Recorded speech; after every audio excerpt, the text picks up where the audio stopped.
Hi there, my name's Vince from mymatevince.com, and in this video today is going to be part 2 of the Joblot of PlayStation 4 controllers. So here we have what looks to be a version 1 controller. It's in really good condition, but it is completely dead. I've had it plugged into the little laptop now for around 10 minutes, and it doesn't look like it's been given any charge at all. Strange thing is, when I plug this into here, it does light up the same as the Xbox One controller does, and I'm pretty sure on the PlayStation ones they don't do that. But I might be mistaken. Anyway, I've plugged it into this Windows 10 laptop down here, and it's not being recognised at all as a controller. So I can't go in to do any testing because it's not being recognised. So in essence now, it's completely dead. So what we're going to do is take it apart and see if we can repair it. Now luckily, I've got this one here from the part 1 video that I can take apart. I know this works perfectly, so I can use all the spares from here. So for example, could it be just a faulty battery? Easy, let's just swap it over and see. If it's a faulty battery, then I need to buy a new battery or see if there's any way I can get a charge back into this dead battery here. Or it could be something much worse. So let's take it apart and see what's going on. Okay, let's take this thing apart and see if we can see what's wrong with it. Okay, that doesn't look like the original battery.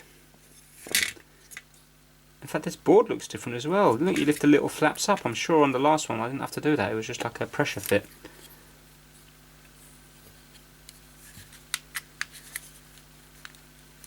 One other thing I've noticed is the left analog stick is really, I'm not saying that it's stiff, it's really like highly sprung. So on this one here, it feels, they both feel really easy to move. While with these, this one feels okay, but this one feels like it's got different springs on it. So it wouldn't surprise me if that's been changed out at some stage. It's just that the controller looks immaculate to have suffered a worn out thumbstick. Right, so this all looks okay. And again, that board is different than the board in this one here. Which I suppose makes sense because this is a version 1 and this is a version 2. So maybe all version 1s are like this, I don't know yet. I wonder, can I swap the batteries out between a version 1 and a version 2?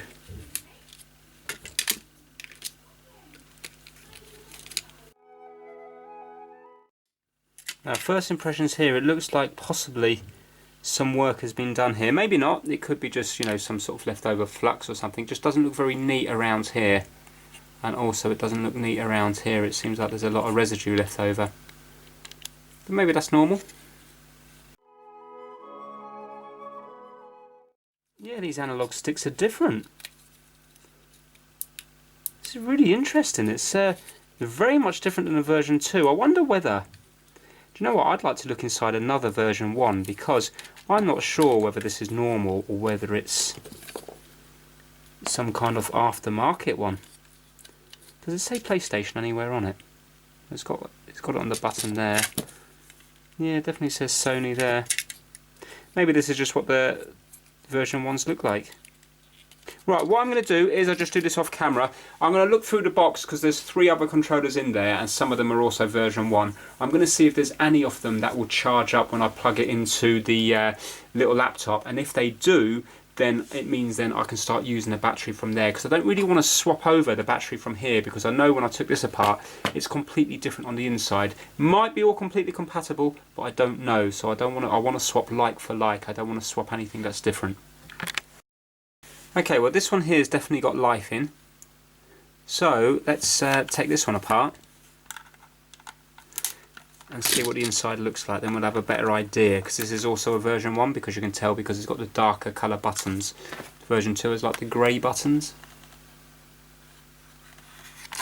Probably see it there better on the analog sticks.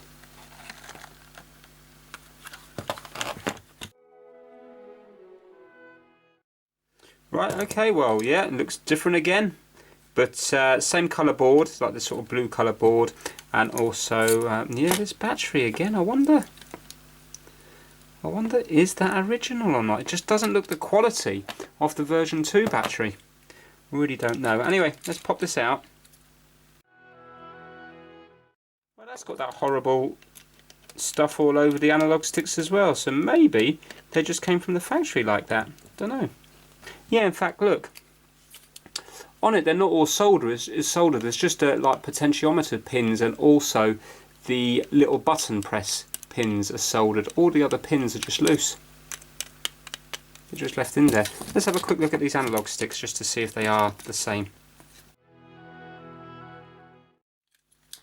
Yeah, they're the same. Okay, so definitely different.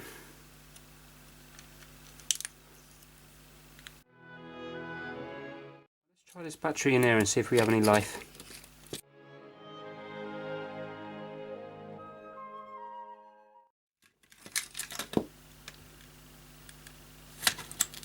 Right, okay, so there's nothing happening there.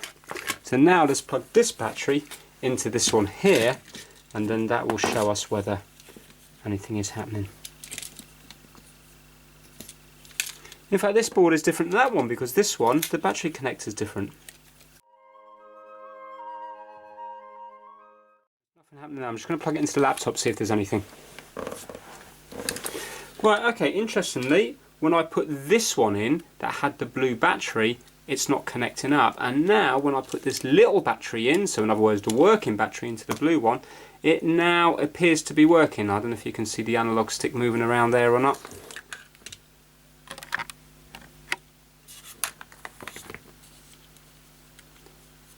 There you go, and if I do the right one there, you can see it moving around the place. But the buttons and stuff don't work because I've got it all disconnected. So, I mean, it looks like it could just be as simple as a faulty battery. So I think what I'm going to do is I'm going to have a little look on eBay to see what's happening with these batteries because they seem a completely different design, and for all I know both of these might be aftermarket ones. Maybe not, maybe Sony did ship them with what looks like kind of relatively cheap looking batteries, and maybe different models have different ones. It's just that compared to the quality of the version 2 where it was all encased in plastic, this just does not look, it just does not look good. But saying that, who knows? I really don't know. So rather than put it together just now, I think I'm going to have a look and see what's happening with these batteries online. Just before I look online, let's just quickly measure these two batteries. So this is the good one here, so let's do red to red and black to yellow. I've got it on volts DC. Yes, that's coming up as 3.6 volts and they say 3.7, so that's obviously good. Let's do this one here.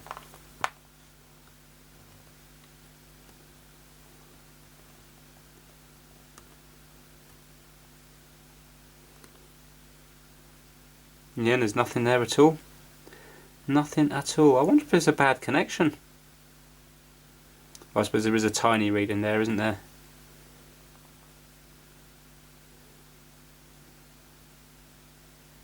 Yeah, but not even 0.1 of a volt. 0.01 of a volt. Well, it all seems to be definitely connected. I mean, in here you can see that there's a little sort of safety board, and I presume there's going to be one in here as well at the edge. Well, let's look online and see what they should look like. Okay, so I've been looking online, and basically the ones that they're selling do seem to be encased in plastic.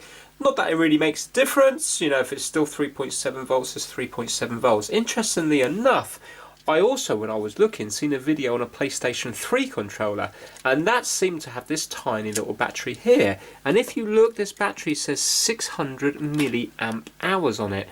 And the PlayStation one should be 1000 milliamp hours. So obviously that's definitely, although it's still 3.7 volts, it's definitely not going to last as long as a proper one. But obviously it is working. If you look at it now, I've got it plugged in there, and if I plug this in, remember this is the faulty controller. Can you see now that that is lighting up? Can you see it's orange? And give it a few seconds and it will fade. I've just got it plugged into a power bank. And then it will start going again. So 100% it's definitely the battery at full. There might be other issues with it, but that is the that is the main one. So I've had a look. You can get them on eBay. A lot of them are kind of delivery for 10 to 15 days and stuff like that. So they may be coming from other areas out of the country. But I have seen that I can get 2 of them on Amazon for £15 for next day delivery.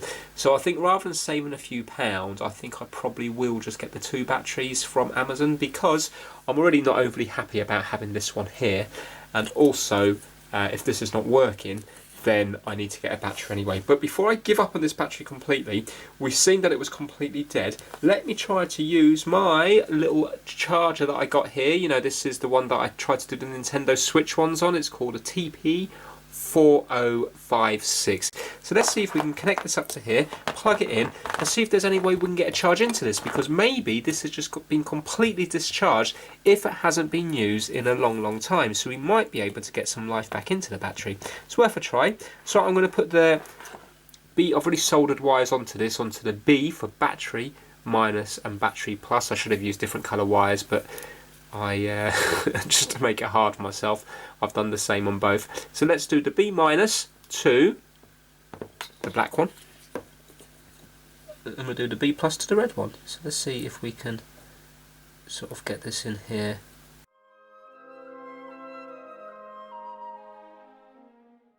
This little one, it's the positive one that's not making a good connection. Let me try to go in the front. Actually, in the front it makes a really good connection. Right. Oh, look at that. Right, we've got a red light. So, I think I'm going to leave that for a while and see what happens. You never know, we might be able to get something back into this. Might be able to get something back into it, because it is just a red light, which indicates it's charging. Now, let me just go across and see what is coming up voltage-wise.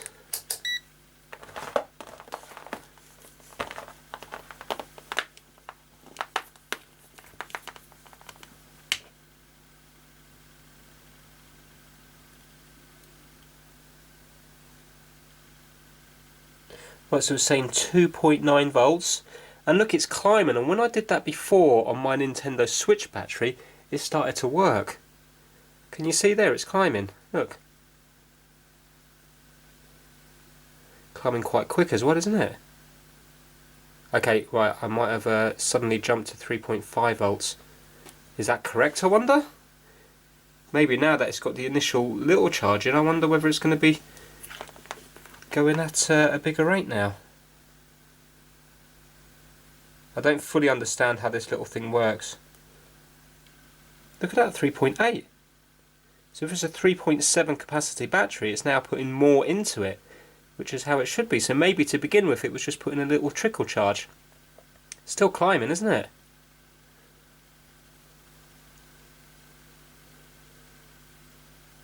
Well, maybe I'll leave it for a while, do its thing, and then I might be able to put it back into the charger. Put it back into the actual PlayStation and see PlayStation controller, and let that do its job, because I presume that's going to charge it more safely. Well, maybe it's not. I mean, this has got a safety circuit in it. Maybe this is just fine. I'll leave it for a while and I'll see if that red light goes to, I think it should go to green when it's done. So let's leave it and see what happens. Right, it's been a minute later. I'm just a bit wary because obviously I don't know the condition of this battery, so I'm just going to go across it again, see what it's charging at now. Okay, 4.147, but look, it's not climbing anymore. Yes, it has. 1 line, still going. But it's slowed down.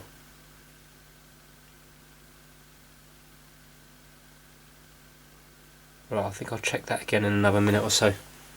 Okay, so about another minute's gone by. Let's see what's happening now.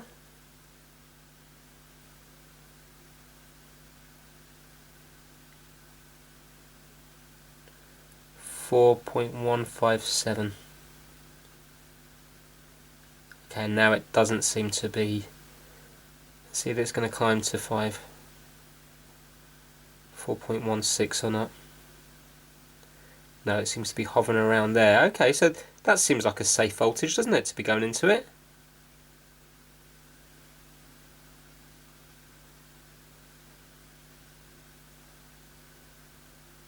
Yeah, there you go, it's fluctuating up and down there. Excellent. So that's interesting. So it started really low and then quickly ramped it up after about a minute, wasn't it? It really then ramped it up. So yeah, we might be quite lucky here. Alright, okay, it's only been about 3 or 4 minutes since that last bit, but just to be on the safe side, I'm going to unplug it now and I'm just going to test it just to see if there's any voltage in it now. So before there was nothing there. Look at that, 3.9 volts. Now it is dropping quick. I don't know whether that's normal or does that indicate a problem. But look, do you know what? Maybe I should let the. I'm tempted to leave this plugged in so I can see it go to green. but I think it probably would be safer to plug it back into the actual controller here and see what happens. So let's do that. Let's unplug this PlayStation 3 battery. Let's just plug this in and see if we have the orange light.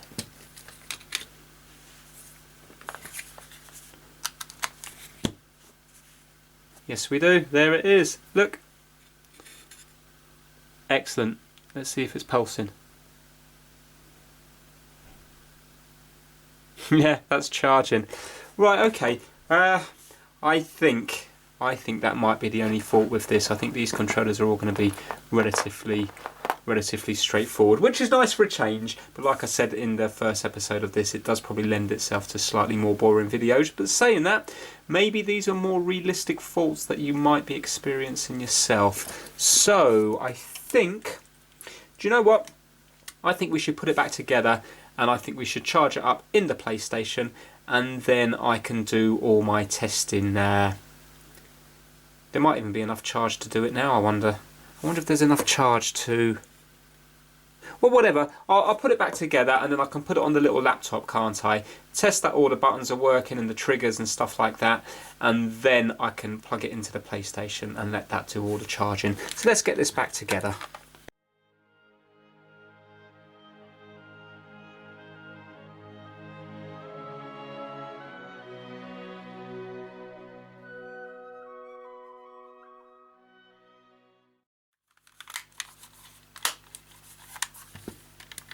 Look at that, I accidentally pressed a button and it came on there for a second. Look. Can you see that? Fantastic. So there you go, it looks like there is going to be life in that battery after all. Let's see if the Bluetooth bit works, you know, where it flashes really fast. So hold the share button down, then hold the PlayStation button down. Yeah, there you go, that's the Bluetooth. What a result. Okay, let's connect up to the laptop and see what's happening.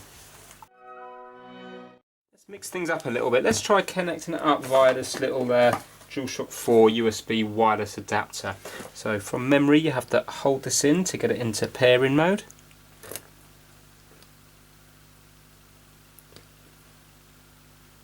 Yeah, there you go, that's going on and off.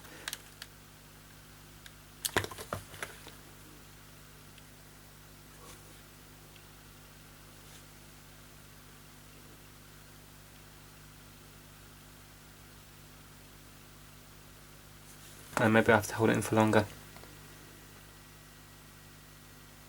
Yeah, there you go, it's flashing quick now. Right, so that's gone to solid, so it looks like they're connected to each other. Now let's go into here. Let's see if we can do the same test but wireless.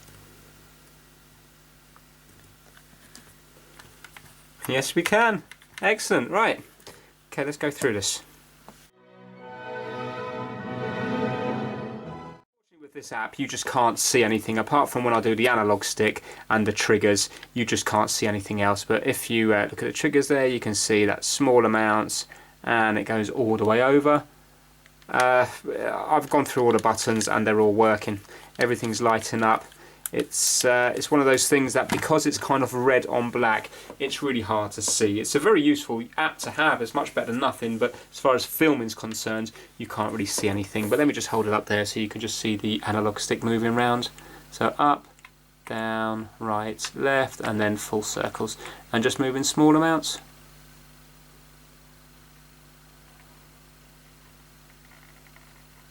Yeah, so that appears to be working. I think it's all going to be working just fine. Let's charge it up on the PlayStation 4 and then see if it's definitely syncing up wirelessly and stuff, which it should be because it's syncing up wirelessly here. I'm just going to quickly try a wired connection. And that's working again.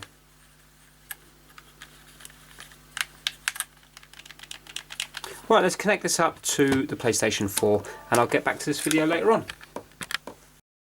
Okay, these are the two batteries that I've got here. So it's $15.99 for two of them. I really don't know the quality of them. These are 1000 milliamp hours, exactly the same as the ones that came out. Whether they're as good as a Sony one or not, I really don't know, only time will tell. But the main reason I'm getting these are when I come to do the one that's got the little PlayStation 3 battery in. And it's handy to have a spare, so then if any of the others need it, or if any of the previous ones go faulty, then I can swap them over nice and easy.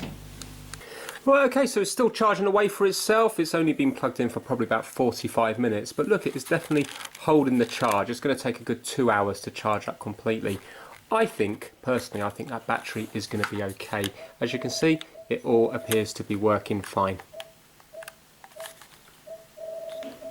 Right, let me just show you the actual touchpad working. There's all different ways to test different things, but if I go to here, and if I go up to search, now you can see here, these are motion controls. You can see moving around here. Yeah. Now watch this. Can you see now the touchpad's working? And then the click in would be working. I find it hard to do this, but there you go. G O O Google. Oops. Oh, it's there. There you go. So from the little bit of testing I've done, it appears to be working fine, but obviously time will tell. Okay, time has told. It's a couple of days later now, and I've cut that video there for a reason. Because this is not as it seems.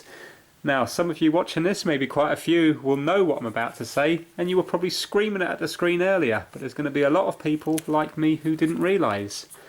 This isn't what it looks like.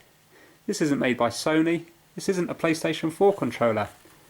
It's a fake Chinese copy. Very good fake, but it is a fake. Now, how do I know? Well, the problem is, I know from using things like the Cronus Max on the PlayStation, that once it gets to around about 9 minutes, that other controllers cut out because there's a security feature where the PlayStation looks for its controllers, and when it doesn't see a controller, it disconnects it.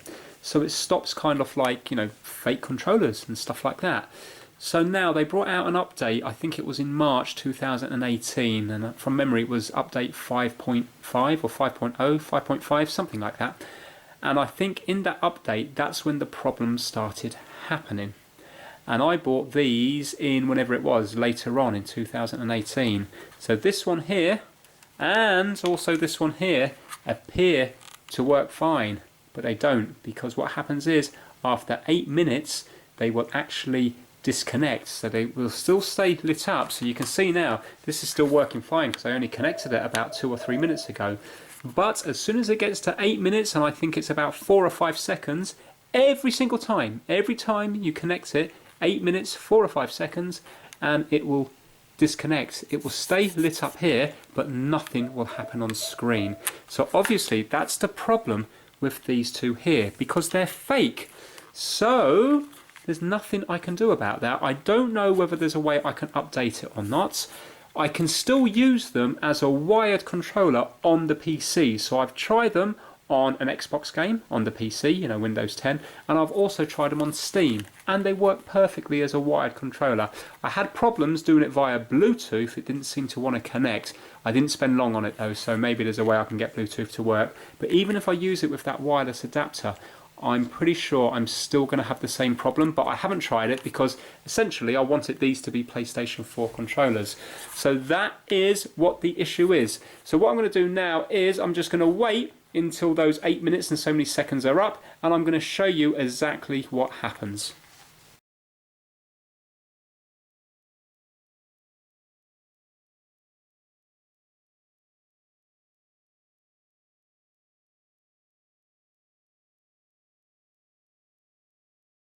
Okay, so there you go. I don't know if you've seen that for the last few seconds. I was filming for quite a while because I didn't actually time it this time, but I kept moving it left and right, and then it just stopped. Now sometimes if it went dead when I was moving it right, it would keep moving right on the screen, or left, it would keep moving left. So it recognises the last input and then just keeps doing that. But look, we're still connected. It's still synced up, but nothing is working. So basically what I have to do to get it working again, you can see nothing's happening. To get it working again, I have to hold down the PlayStation button until it shuts off completely, and it will recognise that it's shut off. You will see it come up on the screen there. There we go, and now it comes up. And watch this, as soon as I turn it back on, it will work perfectly again for another 8 minutes and so many seconds. So it's absolutely no good at all. So now, what else is there wrong with this? Well, listen very carefully.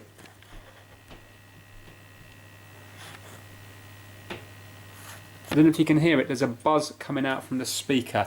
So there was a few things on this controller that I weren't happy with. You remember at the beginning of the video I had my suspicions. I think I actually said, I wonder if it's a third-party product. But then I opened up this one and it was the same. The difference is this is also a third-party product.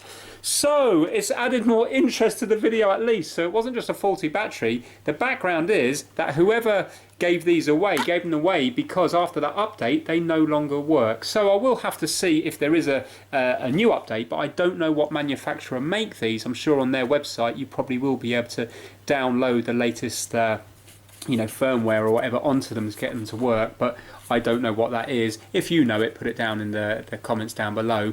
But so the things that look dodgy is, remember on the board the analog sticks looked like they were soldered in really badly.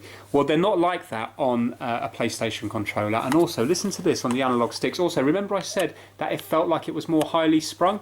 That's because these are not PlayStation analog sticks. And listen, if you click in, you see how loud that is? Yeah, and also on this one here, that's really loud, but on the proper controller it's so much quieter. Little things like that. Also, this is quite a giveaway here. If you have a look at the back of, well actually, no, one more thing. Have a look here. Can you see this is all smooth and these are like painted on? And on this one, which is also fake, they're also smooth and painted on. But look at this one here. Can you see they're dimpled? There's actual dimples in the plastic. So when I rub my nail across there, it's not smooth. Listen. Yeah, so that's not smooth. Other things are, there's no little headphone sign and stuff. There is on this one here. Now I don't know whether there's a headphone sign on all the PlayStation controllers, but the ones I have always have the little sign and extension written. You can't see it because it's grey. There we go, you see the headphone thing and the grey thing there. But now this is quite a major one. If you have a look at the back here, you can see that it's all dimpled, yeah? So if you, there you go. Right, but look, they're all perfectly straight. So look where it says Sony. Look at the dimples going across the plastic. They're all nice and straight. Well, look at this. And Sony wouldn't release a product like this. So now let's get it to focus in. There we go. Right now, if you follow a line, they don't go straight. So if you follow a line from here, they're going off at an angle. Everything's going down this way. So look, there you go, you can see perfectly. So take a line, take a dot from over here and go off to the right, and you can see that it's going downwards. So obviously Sony wouldn't do that in the moulding factory where these back things come from. Little things like that, you see, and that's what makes a difference. That's why these controllers are fake. So at least I know the background now. So these were never sold as faulty because of a flat battery. The battery went flat over time. It's great that I managed to revive it. Maybe if I just plugged it into the PlayStation for half an hour to 45 minutes, it might have revived. Didn't seem to want to revive though when it was plugged in via the USB port on the Windows 10 laptop though. But at least I know now the reason why these two are in the pack. Do I think the seller's done this on purpose? No, I honestly don't. I think he thinks that these are genuine controllers, just like I did. Maybe he didn't even take them apart. I really don't know. But remember, I was definitely worried about the fact that these have different batteries in. Well, it all rings true now. So that's everything rings true. I believe that this is the battery from the factory, and I believe this is the battery from a factory. And because they're fake, they're not even as advertised. That was whatever it was, a 600 milliamp hour battery. It should be 1000 milliamp hours. Who knows what this one is here? Because they're fake. So just because it looks like the real thing, it's not. So basically now these are only ever going to be wired controllers. I'm not even going to attempt to fix this one because there's no need. Actually, when I plug it in, it does work, and this one also kicks you out. Not kicks you out, but also disconnects after 8 minutes and so many seconds. So it's pointless doing anything more with these two, because unless I can get the software to put onto there to update them, they are always going to be the same. So I thought it was quite interesting at the end there, and in a way I'm kind of pleased that it turned out that it was a fake controller, because now I fully understand the fault behind it rather than it just being a flat battery. So we're going to move on to part 3 now. Obviously we're going to be one controller short, but I've still got 2 more controllers to do, and they both look genuine. So at least those ones will hopefully be proper fixes. So if you like this video, please give it a thumbs up and please subscribe for the rest of the series. Take care, bye now.